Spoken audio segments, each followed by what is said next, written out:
Indian Bayou Arts and Crafts Festival in Indianola and I'm going to judge a pecan pie contest, which is pretty awesome because I love pecan pie. I have never judged a pecan pie contest. I have no idea how to do this. So we're going to meet up with Melissa Townsend when we get there, and hopefully she can give me some pointers on what I'm supposed to be doing. Maybe they'll let you eat some pie, man. Hopefully. I hope so too. Have you ever felt? Are you listening? Damn.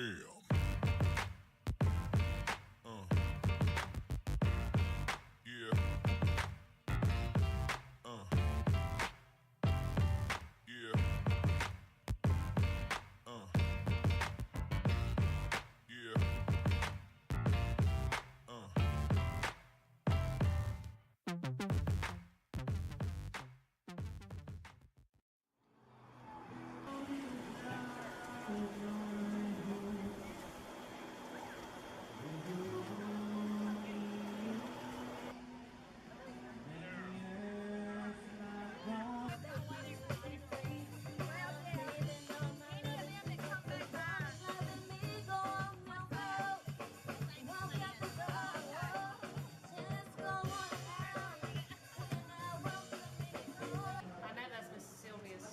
Four's the only thing we don't have field. I'm going back to We're get guessing. the entry. What's that one? 6. It looks good. It's a big first place, Stafford. I knew it. I don't have to eat it all, do I? I didn't really mean to get that much. Oh, you don't have to eat everything you put on your plate. I don't tell the truth about anything. Well, I run a good story with you.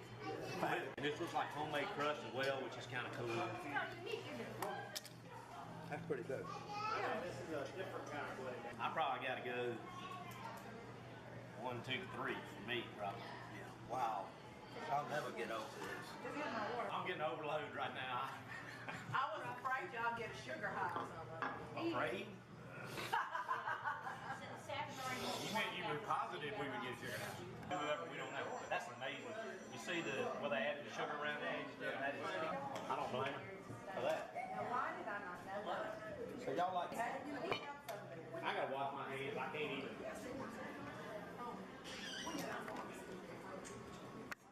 you get some of this week?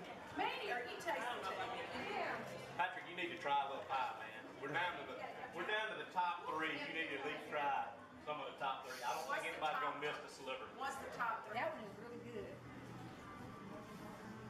The more you eat them, it's like it changes. I don't know, because we've had so much sugar, it changes. I don't know, but I think it's something added in there that's keeping me with now. That one tastes more traditional than that one, for sure. But it doesn't matter about traditional. It's a traditional category. Yeah. Which one do you like the best? Well, true. Well, I like 6 a little better than 5. I think it's, I think the crust here is extraordinary. The crust is good. The crust is what gets it in the top 2, don't you think? I mean, I think that's what got it in the top 2 for me. Love that crust. I'm kind of with you. I think 6. There's nothing wrong with 4.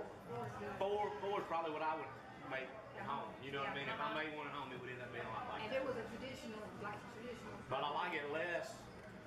Not less, because I'd eat the whole pie. But the more I eat them all 3, So you I think agree your with top you. 2? I think I'm 6, followed up by 5. There. I'm 6 and 4. Okay. So These will be my top 2. it sounds like we have a first place winner in the traditional category. Then we have to decide on the second place. Okay. I don't know if I can eat anymore. I know. Woo! 2 was the one with the apple, 4 was the one with the chocolate, and 1 was the one that looked more like... 2 was the chocolate one. Uh-oh, we done got confused now. 2 was the one with the apple. 4 was chocolate. 4 was chocolate, and 1 was the one that looked more like a pecan pie. I like, 6 and 5. That's 6 what and I like. 5. Okay. All right. Do you have a problem with that? No, I don't have All a in problem. favor, say aye. Sounds good to me. All right. Which 4 was excellent. I don't. It was so close. Put 4 at We'll 3rd. put 3rd so that we can. I mean, it was really so good. It was so good. We're good. Hard decision. It was. I'll have y'all know that that piano that was just little, Yeah. that was Blue Mother Tupelo that just walked in and walked right out. Oh, I didn't even see him. You have to pay attention. And I was playing the with my Delta phone. legends just walk in and out, and you never know. I was in Washington, D.C. a couple weeks ago, and we were sitting at the bar and looked over, and I was like, is that Jesse Jackson? It was Jesse Jackson. What do you say to Jesse Jackson? Nothing. Do we need to edit that out? No. So, why are we here? How much pie did you eat, by the way? Oh, I ate more than I was planning on eating. No pie. We're here because I asked Stafford to come be a judge, even though he's a real judge in real life, of our first, you can't say first annual, but we are debuting the very first Claiborne Pecan Pie competition. So this is the Indian Bayou Arts Festival that is now named the Indian Bayou Arts and Eats Festival as of this year. See, I didn't know it was Arts and Eats until today. Okay, new logo, new name. We're rebranding it. I say we because I grew up in Indianola, and they asked me to sort of just help with, somehow I fell on a committee to help with a few things. It happens. It happens. And we wanted to do, we have food vendors here now, not just artists. And we wanted to do some sort of food competition. And with Craig Claiborne, you know who Craig Well, Claiborne? I was going to say I do, but for the people that may not know, kind of give us a little background on him. Okay. Craig Claiborne, who who grew up in Sunflower, Mississippi and Indianola, Mississippi, was the food editor for the New York Times for 29 years. He was the first male food editor. He was the first restaurant critic basically in America. He established the rating system, like 5 stars, that sort of thing. He was a best-selling cookbook author. He really was, he's credited in history now, looking back. He died, I think, in 2000, as one of the 3 Americans who changed the way we eat. I'm guessing people younger than us probably don't know who he is, right? I remember I was living in Chicago when he died, and I remember my mother mailed me the clippings from the Enterprise Toxin of when they did a big story on him, and his autobiography is something you really need to read. He was very eccentric. He grew up sort of teased as a child because he was a little effeminate and gory in his autobiography, and I think some of it kind of was shocking at the time. And I've not read it, and I'm guessing some of the shocking part probably happened in growing up. Yes. His relationship with his father and all this sort of thing. I always knew who he was, and I knew his family that we're just with here today, Claiborne Barnwell.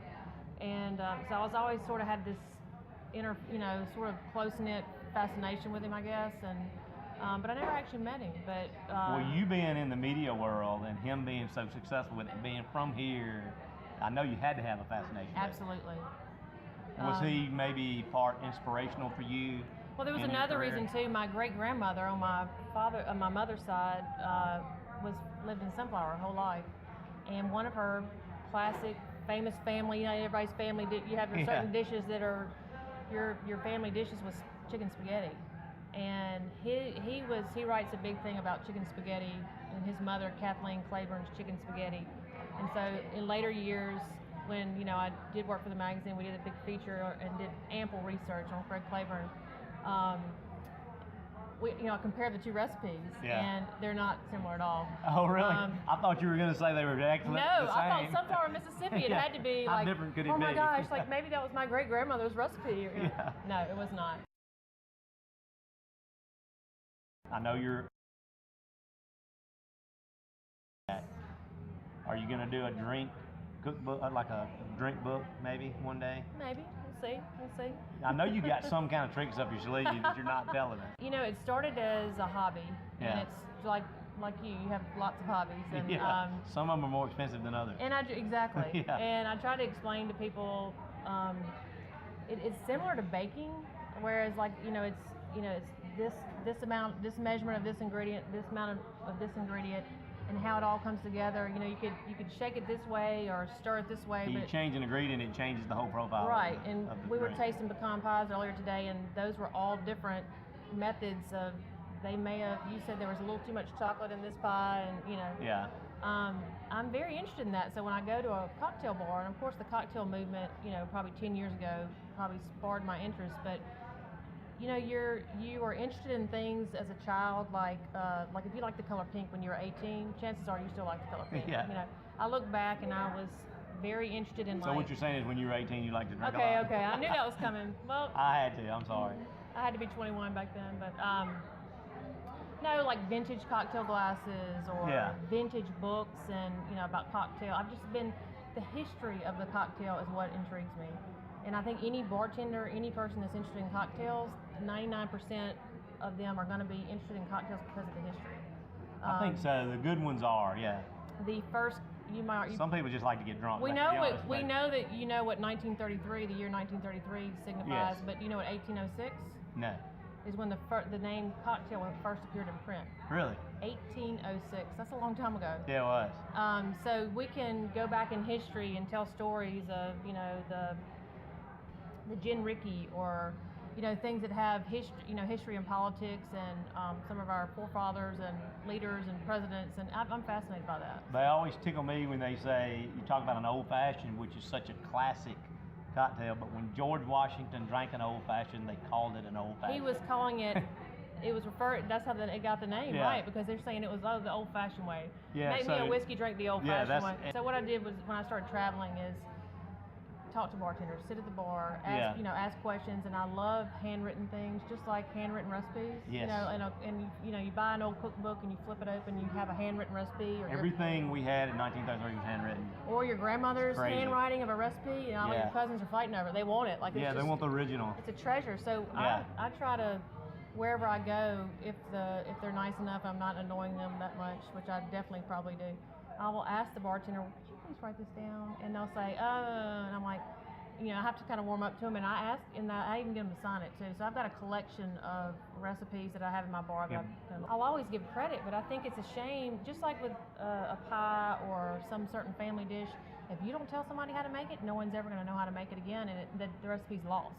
So the idea of not sharing recipes is so out of date and out of style, and I have to, I think that's a shame. We were talking earlier before we were on camera about how these basic recipes are some of the best, like fried chicken or fried fish. Uh-huh.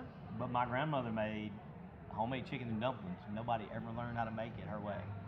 And it's like now, Nobody knows how in the family. nobody in the family knows how to make her chicken and dumplings. And it's Kathy! Hey. Here's Kathy. Hello. Kathy Manning. She is the festival chairman this year of the Indian Bio Arts and Needs Festival, and she Of the is pecan pie of the and pecan your pie. name is Kathy Manning, Kathy right? Manning. And we so, all know when it were comes you Miss next. Mississippi? I was not that Kathy Manning. You know but it that was fun that Kathy that Manning, year. she babysat me when I was a kid. Well, I could Oh, have, cool. but Yeah. it was fun the year she was because everybody when I would call, they would ask me.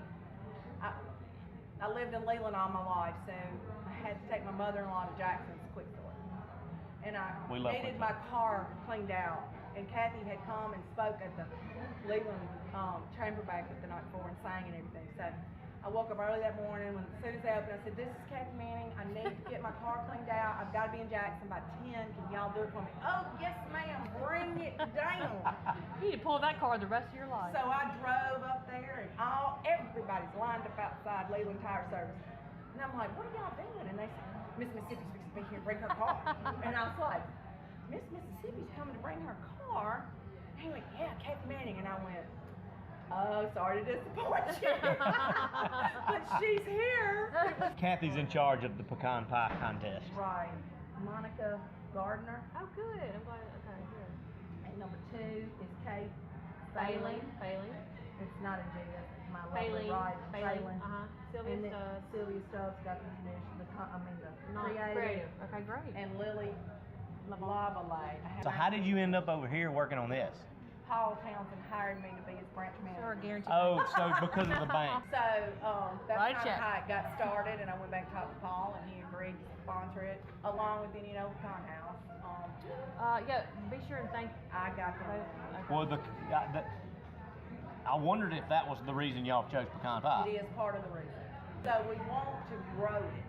Next year, if we change foods, we might change foods to any, Fried something. catfish is what Claiborne said was Craig Claiborne's favorite thing. How about 15 that? minutes is perfect. When you come over there, I'll do Okay. it. Yeah, That'll it give won't- more yeah, it won't time take for us that people to long. vote. Okay, I yeah. hadn't tallied up the people's choice yet. Okay. Thank y'all.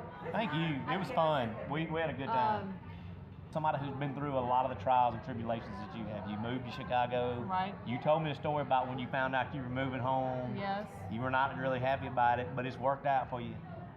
If you could go back and talk to your, say, 21-year-old self, what advice would you give yourself? When I would ever have the chance to have like an intern or someone shadow you or spend a couple of weeks with you, you know, that sort of thing, and they're 10 to 20 years younger than you are, I would always tell them the same thing, and I would say, always do more than you're asked to do. Always deliver more than they expect you to deliver.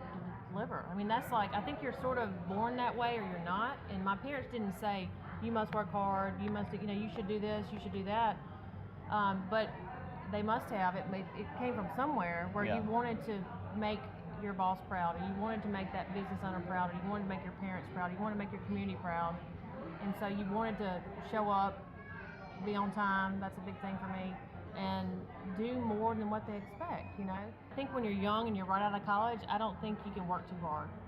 But there's a certain point in life, maybe 10, 15 years after that, that maybe you need to take stock of like what's most important. And like, is it family? Is it, you know, kicking back? Is it rest?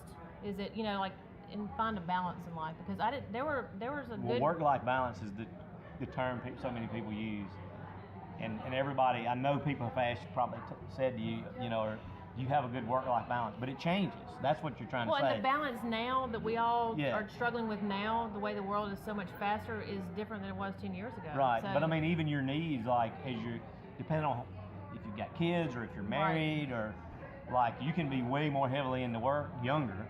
Right. Than you would be when, like, I've got teenage daughters now who they're playing basketball and cheerleading. They're busier. Obviously, I don't want to miss everything. And then I met a couple the other day that came in to look at my restaurant because they're thinking about opening a restaurant in Cleveland, that are from out of the country. Mm-hmm. Their kids are now grown, so they're going back into that more work now. You know, so that they've got too much time. They're ready to do something. But I think at work you have to constantly evaluate it because it changes the older you get. It evolves. You know, your needs change. So I always tell people, you know, you got to find the work-life balance that works for you. Right. Because anyway, I know you got to keep inspiring us. Thank you. You keep inspiring me. That's why we're here to talk to you. Thanks for That's having why me. I came today. Because she asked. Oh, I appreciate that. Thank you. Pat.